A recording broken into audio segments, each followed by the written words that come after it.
고맙습니다. 거시장스러우니까 목도리 좀 벗고 하겠습니다. 죄송합니다. 시간도 그렇고 그러니까 본론부터 그냥 본론으로 바로 들어가겠습니다. 북한의 대남 전략, 그러니까 남쪽을 어떻게 해야 되느냐에 대한 얘기들을 이제 하면서 목표가 뭐라고 얘기를 하면 적화통일이라고 얘기를 하면 적화통일. 그렇죠? 적화통일이 대남 전략의 목표다. 이렇게 얘기를 하는데 그러면 그 목표를 달성해야 되는 이유가 있어야 될 거 아니겠습니까? 그죠? 목표가 있으면 이유가 있을 거예요. 이유가 뭐라고 생각하십니까? 민족의 번영? 뭐 이런 것들? 그런 거 아니죠? 돼지우리에서 돼지 새끼가 발을 쭉 뻗고 편안하게 잘 수 있을, 편안한 잠을 누릴 수 있는 그 상태, 그리고 그게 연년셋에 헤쳐먹을 수 있는 그런 여건을 조성하는 것, 그런 것 때문에 적화통일을 하자는 거죠. 근데 문제는 뭐냐면 여기 약 50만이 넘는 병력이 있고 그 다음에 뭐가 있냐면 우리 민주시민들은 마찬가지로 있을 뿐더러 미군도 들어와서 양식군대도 들어와서 있습니다. 언제 어떻게 될지 몰라요. 불안해요. 그런 상태 아니겠습니까? 그러니까 그거를 갖다가 어떻게 여하이 물리치고 저녁에 다리를 쭉 뻗고 잘 자고 낮에는 지가 하고 싶은 대로 다 하고 또 세월이 가면 자기 애새끼들한테 권력을 넘겨줄 수 있겠느냐. 이것이 이유죠. 이것이. 대남 적화를 하는 이유가 바로 거기에 있습니다. 다른 거 없어요. 그거밖에 없습니다. 아니야. 네. 어제가 4월 27일이었습니다. 2018년 그 4.27 판문점 선언이 있었는데 저는 4.27이 아니라 3.27 선언을 이게 사기가 맞죠? 사기입니다. 기본적으로 사기가 맞는데, 자, 문주주의 5년에 대해서 간단하게 평가를 해보겠습니다. 조공주도 평화. 아시죠? 갖다 바치고선 평화를 갖다가 유지하게 되는 예속정권입니다. 예속정권. 개버리고 책장사 되는 분이 영상을 만들었어요. 영상을. 그래가지고 뭐 영화제 상영을 한다고 얘기하는데 개그를 영화제에 상영한다 해서 다큐가 되는 건 아니지 않습니까? 그렇죠? 개그를 영화제에 상영한다 해서 다큐가 되는 건 절대로 아니라고. 근데 거기서 이제 성취의 얘기가 나왔어. 5년 동안 성취가 한순간에 무너지는 것 같다는데 여러 사람들한테 손가락 치갖고 우리들한테 욕도 많이 먹었으니까 무슨 놈의 성취냐. 빚 400조 늘린 게 성취냐. 탈원전한 게 성취냐. 이런 식으로 욕을 많이 얻어먹었는데 저는 약간 변명을 하고 싶습니다. 이게 지금 왜 이런 얘기를 했냐면 앞으로 얘기가 되게 딱딱하기 때문에 좀 연하게 하려고 이런 얘기를 합니다. 전 성취에 대해서 수긍을 합니다. 물론 그 본인, 개버리고 책장사 되는 본인이 한 건 아니고 그 밑에 지방 수령들이 했죠. 지방 수령들이 했습니다. 성취. 저 보시죠. 성취 있었습니다. 저 동네 부사 큰 돼지 새끼. 네? 그 한성 판윤 원숭이띠 한성 판윤. 네? 충청도 관찰사 안모시기. 이거 성취. 그죠? 이 성취가 있었습니다. 5년 동안. 화려한 성취가 있었죠. 근데 저희 조공주도 평화를 하면서 저쪽에 예속정권으로 돼 있으면서 가끔 저쪽에서 삶은 소대가리니 뭐 겁먹은 개니 특징 머저리냐고 욕을 해요. 욕을 왜 하냐? 똑바로 해, 임마. 이거 한 번씩 하는 겁니다. 똑바로 해. 뭐 이런 식이죠.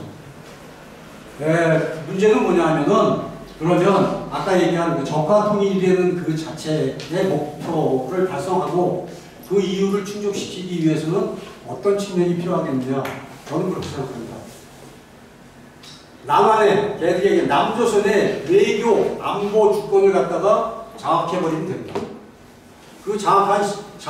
그거를 장악한 상태가 문주주의 정권이다. 문주주의 시대였다. 그렇게 생각하는 거죠. 근데 얘들이 아주 아까 얘기한 사특하고 간특합니다. 한미동맹에 대해서는 어떻게 하냐면 제가 이런 얘기 할게요. 그 시절에 그런 얘기 했습니다. 제가. 아마 주한미군이 내일 아침에 떠날 일이 있다 할지라도 오늘 저녁까지는 한미동맹을 유지하고 한미동맹을 강화한다고 주둥이에다가 나불거릴 것이다. 그런 얘기를 한 것처럼 얘네들이 그런 짓을 했어요. 계속해서 한미동맹을 유지하고 강화해야 된다 이런 얘기 했는데 결국 뒤에서 어떻게 했습니까? 미국의 군사활동을 막고 그렇죠? 우리의 안보, 외교권을 저쪽에다 넘긴 거나 마찬가지죠. 그렇게 됐습니다. 주한미군 철수하고 종전선언 엊그저께 보니까 뭐 폼페이오라는 사람, 그 뚱뚱한 그 친구가 뭐 김정은을 만났을 때 김정은이가 주한미군이 뭐 여기 남아 있어도 된다 뭐 이런 식으로 얘기했다. 근데 그거는 다 속이는 거죠. 김정일이가 울브라이트라고 국무장관 옛날에 그 만났을 때도 기자 그랬어요. 야, 니들이 여기 있어도 돼. 아, 그 속으라고 이렇게 해내려. 근데 문제는 뭐냐면 휴전선을 허물고 휴전선 155마일을 허물고 전쟁이든지 아니면 이쪽에 소위 혁명이든지 해서 적합통일이 됐다고 생각을 해보십시오. 그래서 전면적이진 못하더라도 자유왕래가 된다 남북한. 김정은이가 이제 백방이 됐다. 얼마나 하겠어요? 얼마나 하겠습니까? 저는 자신있게 얘기하는데 휴전선 155마일을 허물고 나서 적합통일을 한다? 며칠 못 갈 것 같아요. 그걸 쟤들도 분명히 알고 있을 겁니다. 그래서 핵무장을 하는 거고 그 멸망을 자초하는 휴전선 155마일을 갖다가 허물겠느냐? 안 허물죠? 안 허물고 모르느냐? 아까 얘기한 것처럼 남조선의 안보, 외교 주권을 갖다가 확실하게 장악을 하면 됩니다. 그렇죠? 그래서 앞으로도 그렇습니다. 적가통일의 모델 케이스다. 문주주의 5년은 적가통일의 모델 케이스다. 아까 우리 이강호 의원께서 아주 잘 말씀하셨는데 적가통일이 됐던 거예요. 그러다가 이렇게 됐어요. 대한민국이 이렇게 됐어요. 이렇게 됐었어요. 그죠? 보다. 아니야. 이제 정권이 교체됐습니다. 한미동맹이 강화되고 여러분들 한미 정상회담 소식도 많이 들었겠지만 돼지가 잠자리가 불편해졌어. 불안해요. 엄청 불안한 겁니다. 뭐 이런 거 다 아시죠? 핵 미사일 대기하면서 뭐 하는 거냐? 겁주는 거죠. 야, 내 잠자리가 좀 편하니까 그만이라 깎지 마. 그리고 내 돼지저금 통도 비워가고 있어. 돈 좀 내놔. 옛날처럼. 지금 이 지랄 하고 있는 거예요. 그러면서 아까 얘기한 427 합의 같은 거 이런 걸 우리가 생각해보면 뭐냐면 합의를 하면 남북한이 합의를 하면 남쪽은 꼭 지켜야 됩니다. 거기 아둥바둥 매달려요. 근데 북은 안 그래. 내 맘대로 그런 식이었어. 남북한의 합의 7.4 공동성명부터 시작해서 지금까지 거의 그랬다고 생각합니다. 그래서 이제 우리가 그런 걸 깨닫고 정권이 교체되고 나서 우리도 핵을 보유해야 된다. 우리의 전술핵을 배치해야 된다. 뭐 이런 식의 얘기들이 많은데 지금 결론은 어제 정상회담에서 뭐 그런 식으로 났습니다. 근데 이렇게 아까 얘기한 것처럼 적가통일의 모델 케이스로 얘들이 가려고 하는 이유 휴전선 155마일을 그대로 둔 상태에서 남조선의 외교 안보 주권을 갖다가 확실하게 장악하고 나중에 경제도 빨대 뽑아서 빨아먹는 그 상황을 갖다가 해야 되는데 북한 체제도 위험해. 북한 체제도 엄청 위험하죠. 지금 그런 상황입니다. 그렇기 때문에 남쪽이 제 입장에서는 편안해야 되고 그런 정권이 들어서야 돼요. 그래서 우리가 주목을 하는 게 바로 이겁니다. 통일해봅니다. 아까 우리 이강호 의원 말씀드렸지만 1964년도에 통일혁명당 준비위원회가 결성이 돼가지고 민주화 투쟁 아니죠? 김일성 주체사상 아까 전에 아주 얘기했어요. 야망도 있고 욕망도 있습니다. 잘 먹고 잘 살아야 되고 자기가 정권을 잡아야 되는 이런 것들이 해서 정치권에 진출을 하고 그 다음에 밑으로 쭉 암약을 하고 진화하면서 문화예술계 종교에까지 침투해가지고 있는데 김일성이가 통일혁명당이 결성되고 나서 1968년 이제 와야 됐다고 얘기는 우리 정부에 관해서 얘기를 했지만은 69년도에 이제 다음에 나오겠지만 정식 창당이 되는데 그 통일혁명당을 뭐라 그랬냐면 남조선혁명의 유일한 참모부서다라고 얘기했습니다. 한국민족민주조선, 반제민족민주조선이라는 형태로다가 오다가 2005년 이후에는 슬그머니 어떻게 된지 없어졌어. 제 판단은 개인적인 판단인데 저 세력들이 이제 남한 사회에 확실하게 정착을 하고 정치 세력으로서 대한민국의 정치 세력, 제일 커다란 정치 세력으로다가 정착을 했지 않았느냐라는 생각을 갖게 됩니다. 이거 신용보이가 암호화폐 사세기에는 신용보이 아시죠? 네, 쓴 건데 매미가 납작 엎드려서 애벌레 시절에 있다가 어느 순간에 뚫고 나와서 활개친다라는 얘기입니다. 한마디로. 자기들 처지를 갖다가 이런 식으로 표현하지 않았나 이렇게 생각이 됩니다. 좀 마시고 있어요. 한번 읽어보시죠. 그 정보 한번 네? 정보 2절 한번 읽어보십시오.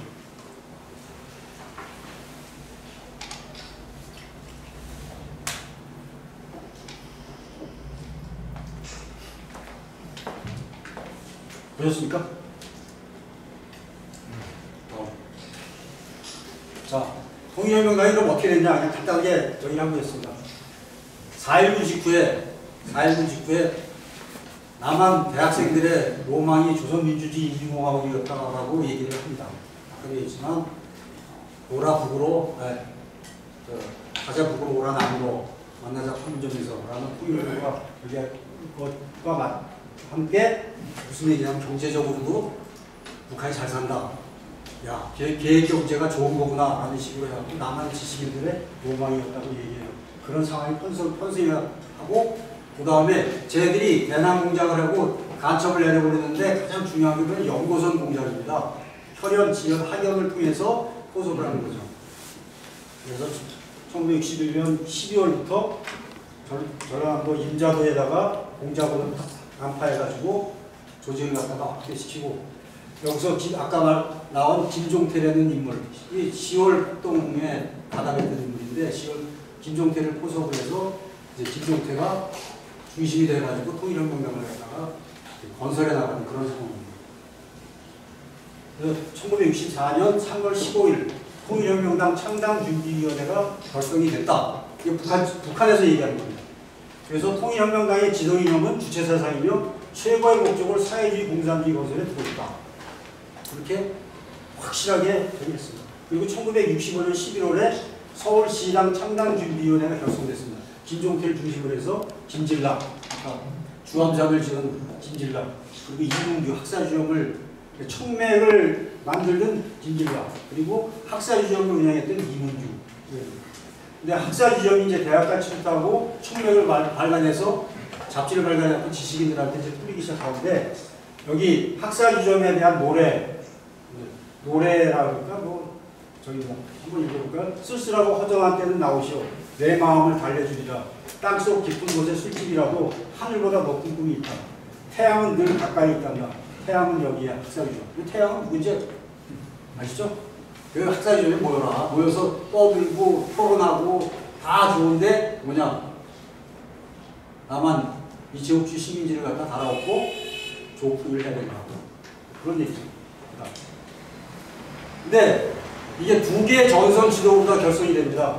민족해방전선이라고 해서 이거 반외세 투쟁이니까 반미투쟁을 하자는 거죠. 여기에 김진락, 이진명, 그리고 신용복이라는 사람이 육사교관이었다가 김진락한테 포섭이 됩니다. 포섭이라기보다 청맥지에 찾아와요. 직접 찾아와가지고 서로 대화를 하다가 이제 포섭이 돼갖고 신용복이가 그 청년 학생, 그러니까 이 사람이 육사교관을 하면서 주로 대학가에 있는 종교 서클, 문화 서클, 이 서클들에 있는 서클 연합회, 이저기를 갖다 규합하기 시작합니다. 그리고 이제 조국해방전선 반파쇼 투쟁, 정치 투쟁을 하는 거죠. 아까 얘기한 이문규하고 오병철이라는 사람이. 근데 1968년 8월 달에 중앙정보부에서 이 사건을 발표해요. 이거 잡았다고. 학사주점을 중심으로 해가지고 이 공작을 해서 중앙정보부에서 158명을 검거해서 50명을 구속시켰다. 그리고 통일혁명당은 일망타진이 됐다. 라고 얘기를 합니다. 여기서 이제 김종태, 이문규, 김진락은 사형 선고를 받고 오병철, 신용복이 무기징역, 그리고 박성준이하고 한명숙이의 남편 박성준이는 징역 15년을 받습니다. 한명숙이하고 박성준이하고 얘기는 일종의 러브스토리인데 직접 조선일보에 한명숙이가 그 인터뷰를 했던가 했는데 이대 불문과를 나와가지고 이대 불문과를 다닐 때 신입생이 들어와가지고 서울대 경제학과 3학년인 박성준이하고 미팅을 했답니다. 한명숙이 얘기로는 첫눈에 자기가 뿅 갔다 이렇게 얘기가. 그리고 나서 이제 그 통일혁명당 사건으로 박성준이가 지금 15년을 살고 있을 때 옥바라지를 하죠. 그 와중에 한명숙이도 크리스천 아카데미 사건이라는 의식화 사건에 걸려가지고 이제 감옥에 가는데 이제 여기서부터 그게 다 포섭된 거죠. 그러니까 김종태를 비롯해서 이 라인들이 전부 그 통일혁명당의 1세대라고 보시면 됩니다. 근데 우리가 재밌는 거는 수사기록에 포섭 단계에 있었던 사람들 중에 정빵현이 누군지 아십니까? 정세현. 통일부 장관. 그 정세현. 포섭 단계에 있었다. 이 사람 바뀌지 않았죠? 그 다음 송똥을맹이 누군지 아세요? 송보. 근데 이분은 뭐 그렇게 정의하는데 저는 송보 개인적으로 저분에 대해서 엄청나게 실망인 게 대통령 탄핵 때 이분이 조선일보에다가 탄핵은 민주주의가 한 단계 올라간 거다 뭐 이런 식으로다가 기고도 해고 그거 보고 다른 사람 아니다라고 저도 생각하고 있습니다. 근데 저 사람이 뭐 흑백이고 빨갱이다라고 그렇게 얘기할 수는 없지만 정세현이 같은 사람은 여전히 여전하죠, 그죠? 그래서 이제 통일당 수사에 대한 이제 68년도 일망타진했다는 거에 대해서 북한하고 통일혁명당 쪼가리들이 하는 얘기가 뭐냐면은 중앙정보부에 때문에 당이 엄청나게 탄압을 받은 것은 사실이다. 그렇지만 오히려 통일혁명당의 존재를 내외에 알리는 결과가 됐고 탄압의 시련을 극복하고 각지의 산재에 있었던 혁명조직들이 전부 통합을 급속적으로 추진을 해나갔다. 그리고 그 다음에 1968년 통일혁명당 사건이라고 알려진 것도 엄밀하게 보면은 전체가 아니고 통일혁명당 창당준비위원회의 서울시 그리고 전라남도위원회 사건에 불과하다. 그러니까 전국 각지에 이미 다 자기들 나름대로 포진이 돼 있고 잡힌 거는 빙산에 이른 것밖에 아니다 라고 주장을 하는 거예요. 그러면서 그 뿌리와 생명력은 건재하다고 주장을 합니다. 그러면서 1969년 8월에 통일혁명당이 정식으로 창당이 됐다라고 북한에서 얘기합니다. 그리고 투쟁 강령을 발표합니다. 투쟁 강령은 다음에 한번 읽어보실 기회가 있습니다. 다음 저기 나오니까 나오세요. 그리고 이제 남조선 해방 민주민족연맹 방송이라는 방송을 갖다가 대남방송을 이렇게 때립니다. 그리고 그 다음에 70년에 통일혁명당 목소리, 이거 많이 들어보셨죠? 통일혁명당 목소리 방송을 하는데 이거는 해주 쪽에서 7보사니까 해주 쪽에서 송출을 했는데 얘들은 뭐냐면 남한 내에서 나오는 방송이다라고 저희는 선전을 합니다. 남한 내에 있는 방송이라고 하는데 북한에서 송출하는 건 맞습니다. 그리고 85년 7월에 한국 민족민주전선으로 이제 탈바꿈을 하는데 이때가 시기적으로 보면 제가 판단할 때는 소위 우리나라의 주사파가 확 퍼지는 그런 시점, 그런 적입니다. 오늘이 4월 28일인데 1986년 4월 28일에 무슨 일이 있었는지 아십니까? 김세진 아세요? 김세진하고 이재호된 저희가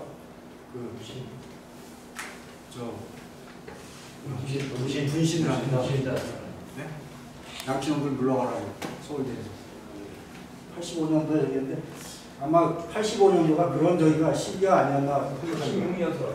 86년 4월에 죽고 그러니까 85년에 민족민주전선으로다가 탈바꿈을 한 이유가 대중성을 확보하고 대중의 주체사상을 조직을 그리고 확대하기 위한 하나의 그런 시도 추진 그런 거였지 않느냐라는 생각을 합니다. 그리고 이제 구구의 소리 방송을 하고 그 통일혁명당 목소리 방송을 갖다가 대칭을 해서 민민전 방송이라도 흔히 쭉 내려보내는데 이거로다가 소위 얘기해서 대학생들이 받아줬고 이쪽에서 받아 적어가지고 제가 그 당시에 그 안기부에서 노란 책자로다가 민민전 방송을 해서 수사기관을 많이 뿌렸어요. 민민전 방송. 여기 보면 이런 것도 있습니다. 대중조직 건설에 대한 강도 뭐 이런 식으로 해가지고서 논설형식으로 쭉 하는데 그런데 보면은 뭐 향물이나 뭐 예비업단체 이런 데도 침투하라 뭐 이런 점들이 나와요.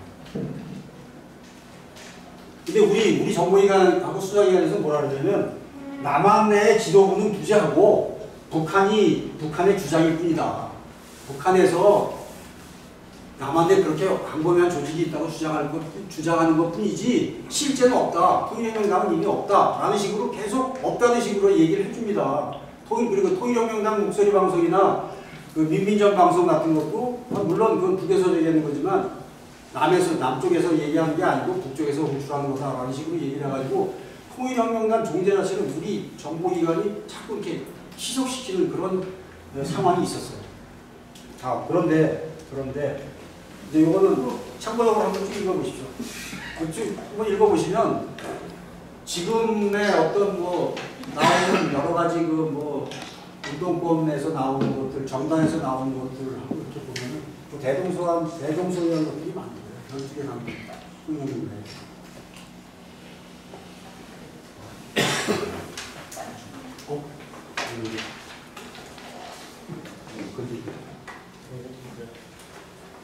그런데 자, 통일혁명당이 과연 죽었냐? 실체에 대해서 어느 정치학자가 한 얘기입니다.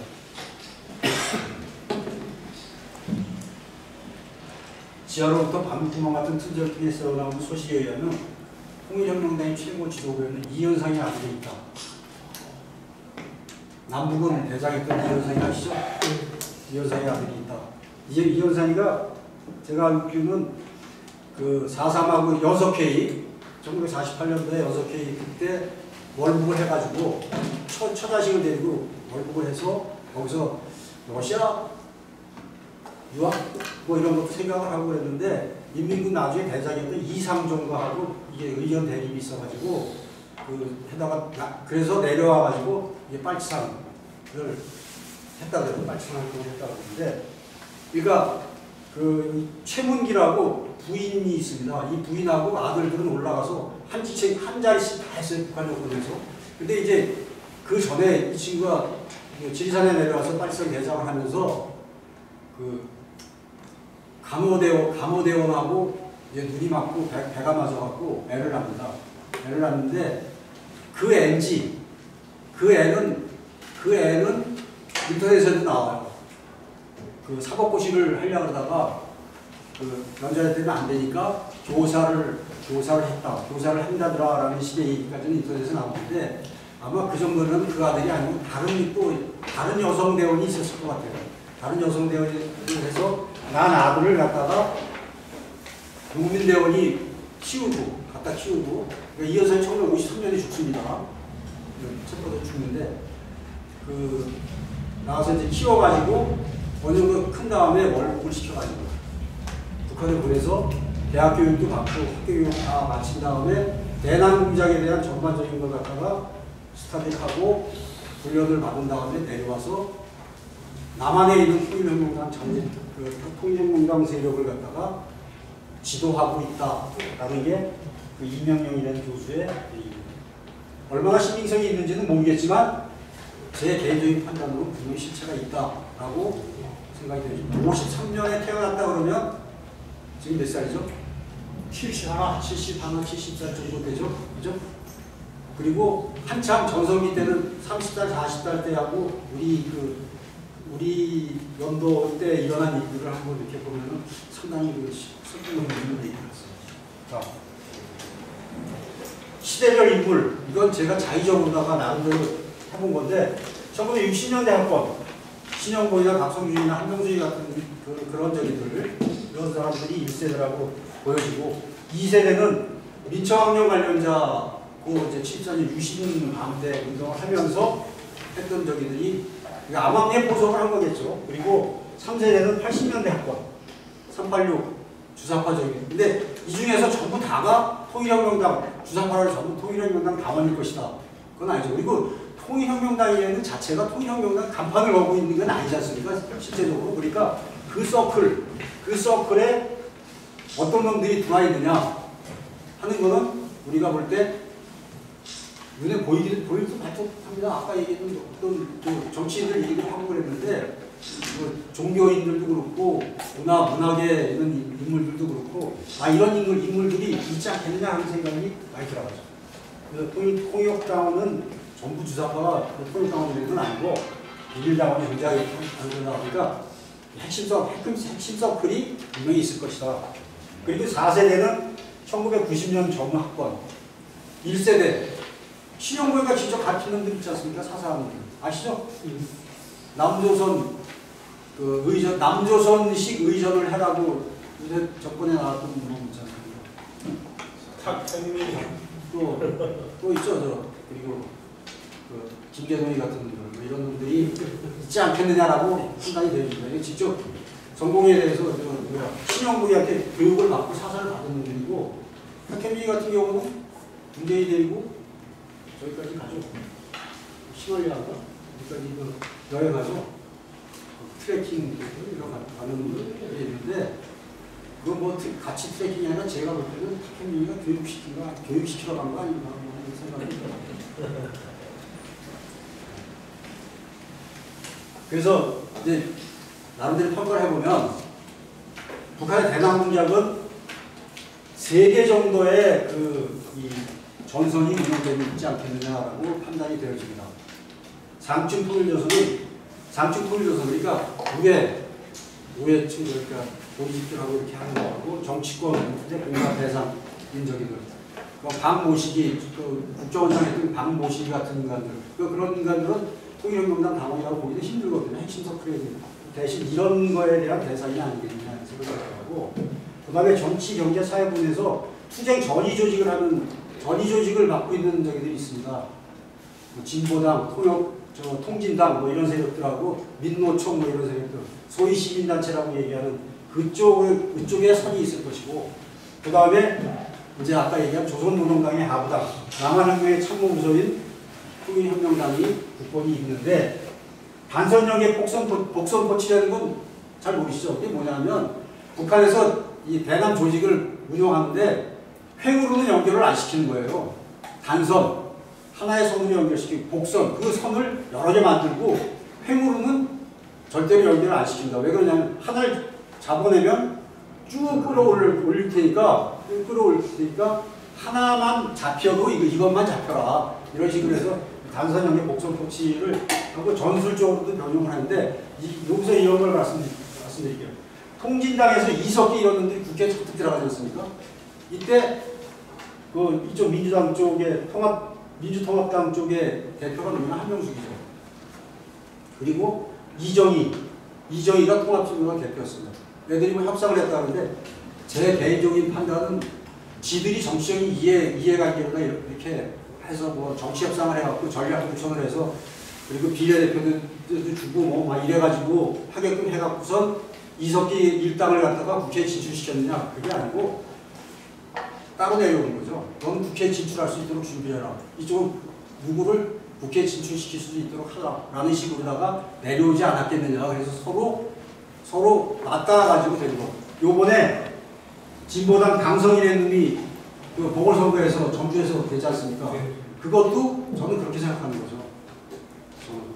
그러니까 지들이 정치적인 입장에서 뭐 여기가 이렇게 협상을 했다가 아니고 위에서 이쪽으로 지령이 내려와갖고 나름대로 뭐 지령이든지 지침이든지 내려와갖고 서로 맞닿는 부분에서 그렇게 그러니까 공천을 포기하고 전마들한테 할 수 있도록 하지 않았느냐라는 식의 생각이 나는 거죠.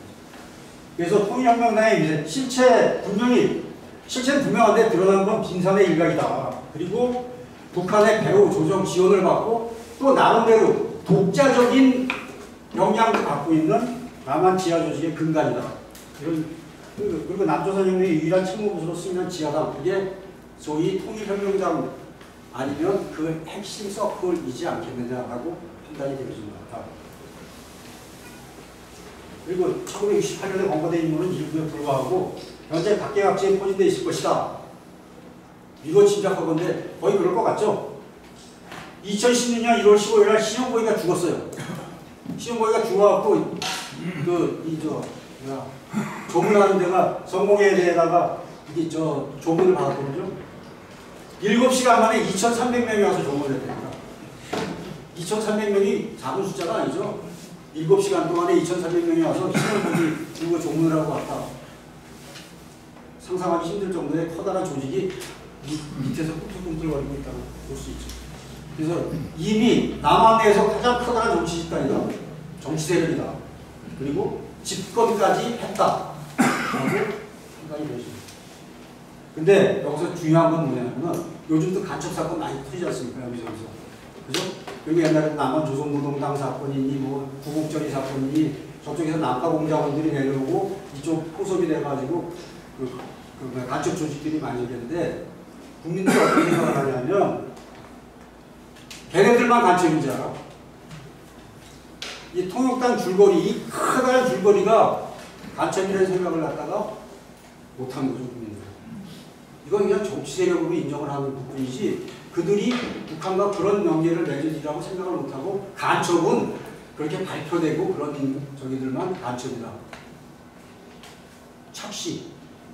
투쟁 전이죠. 소위 얘기해서 지금 나오는 간첩들만이 내남 전술의 전부인 것처럼 국민들이 착시하는 그런 경향이 있다.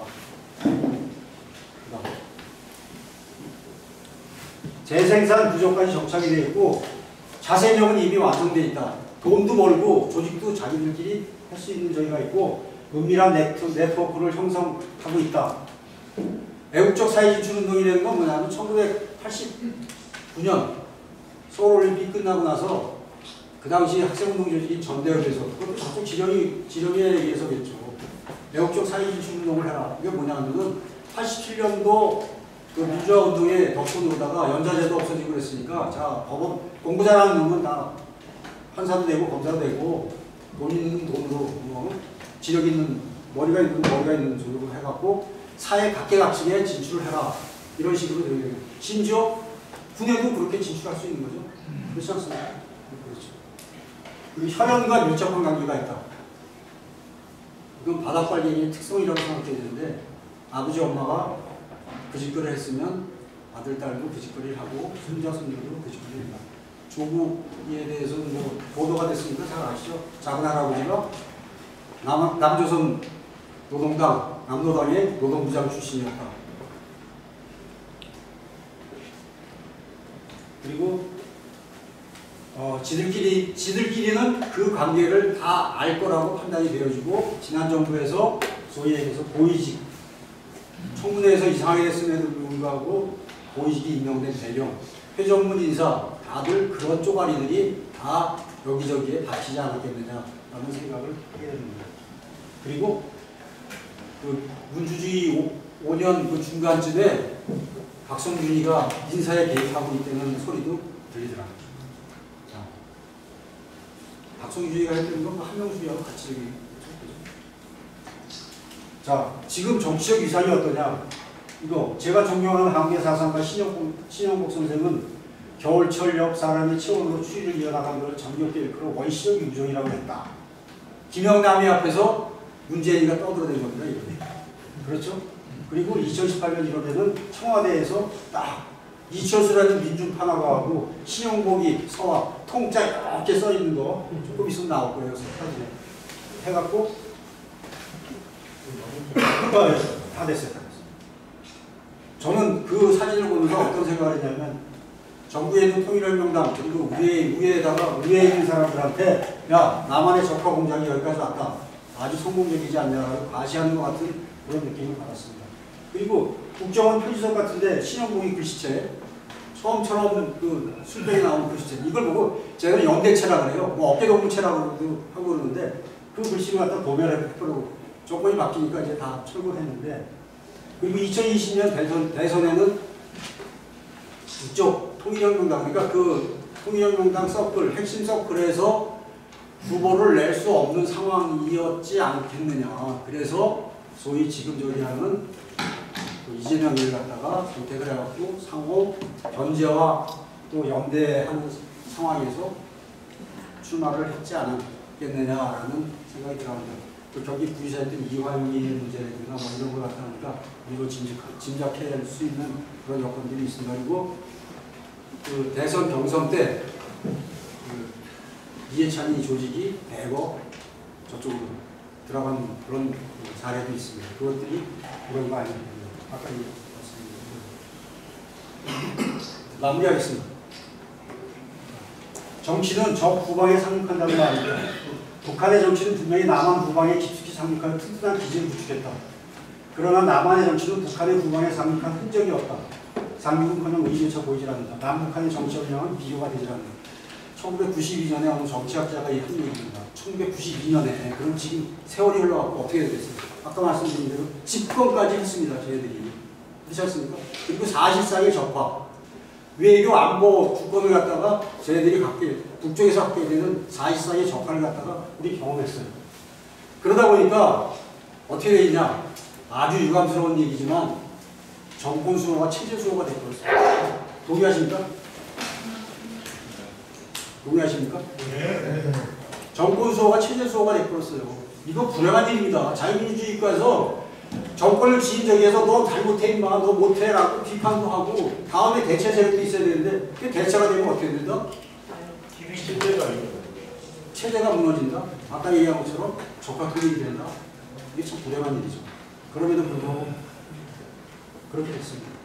그러면 무엇을 어떻게 할 것인가? 시장도 하시고 이게 뭐 시간도 너무 오래 갔습니다. 그러니까 여기서 마치겠습니다. 여기서 마치는데 이 무엇을 어떻게 할 것인가는 서로 간에 만나서 말씀하시는 기회가 있으면 좋겠습니다. 한마디로 제가 건의드리는 건 뭐냐면 있을 때 잘하자. 감사합니다.